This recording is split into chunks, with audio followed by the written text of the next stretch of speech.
जो बोले सो निहाल, सत श्री अकाल। मैं प्रणव कुमार आज इस पवित्र और शुभ अवसर पर मैं ये वीडियो लेकर आया हूं। आज है गुरु नानक देव जयंती।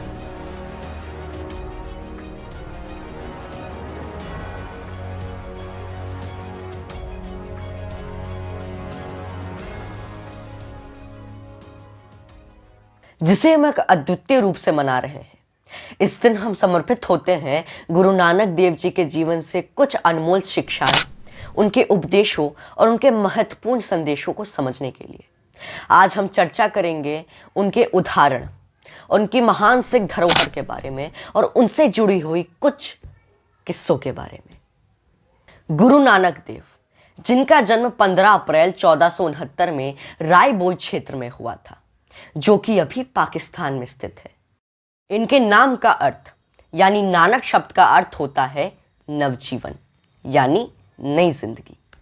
गुरु नानक देव जी का व्यक्तित्व समाज सुधारक, धर्म सुधारक, योगी, गृहस्थ जैसे गुणों को समेटे हुआ है। देव ने सिख धर्म की नींव रखी थी। उनकी शिक्षाएं जपजी साहिब में संग्रहित है, जो कि सिखों के प्रमुख ग्रंथों में से एक है। उन्होंने बचपन से ही रूढ़िवादी के खिलाफ संघर्ष की शुरुआत कर दी थी। वे अलग अलग तीर्थ स्थानों में जाते और धर्म प्रचारकों को उनकी खामियां बताते। गुरु नानक देव जी के जीवन पर आधारित अनेक किस्से हैं, पर उनमें से कुछ प्रमुख और अनमोल किस्से ये हैं। पहला, सच्चा सौदा।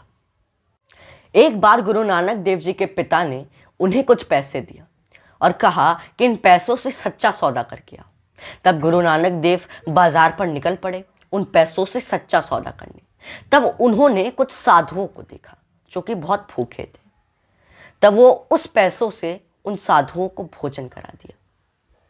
और जब वो घर लौटे तो उनके पिता ने पूछा कि क्या तुमने सच्चा सौदा किया? तब वो बोलते हैं कि भूखों को भोजन कराना ही सच्चा सौदा है।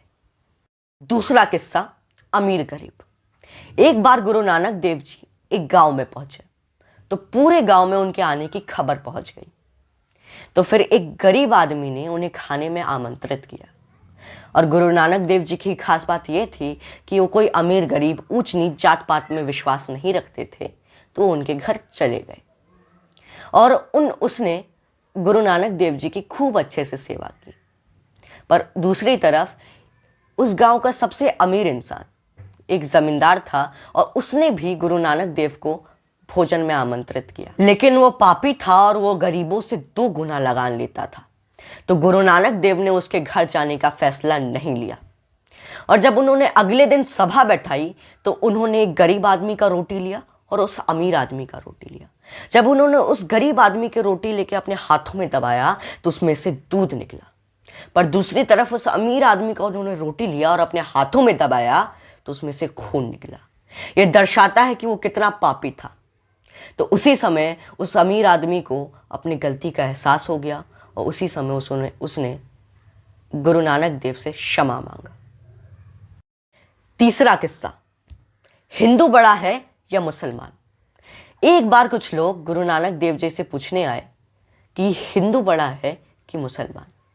तो गुरु नानक देव जी मुस्कुराते हुए कहते हैं कि ना ही हिंदू बड़ा है ना ही मुसलमान। ईश्वर की नजर में वही सबसे बड़ा है जिसका आचरण नेक और सच्चा हो। मनोज मुंतशिर द्वारा लिखी गई चंद पंक्तियां हैं कि तलवारों पे सर वार दिए, अंगारों में जिस्म जलाया है, तब जाके हमने कभी सर पे ये केसरी रंग सजाया है। तो केसरी रंग मां भारती के शीश पर यूं ही सजा रहे, हमारे दुश्मन के किले ढहते रहे और हम एक ओंकार सतनाम की धारा में बहते रहे। यही मेरी प्रार्थना है आप सभी को और दशमेश गुरु की संतानों को गुरु नानक जयंती की आकाश पर बधाइयां। सत श्री अकाल।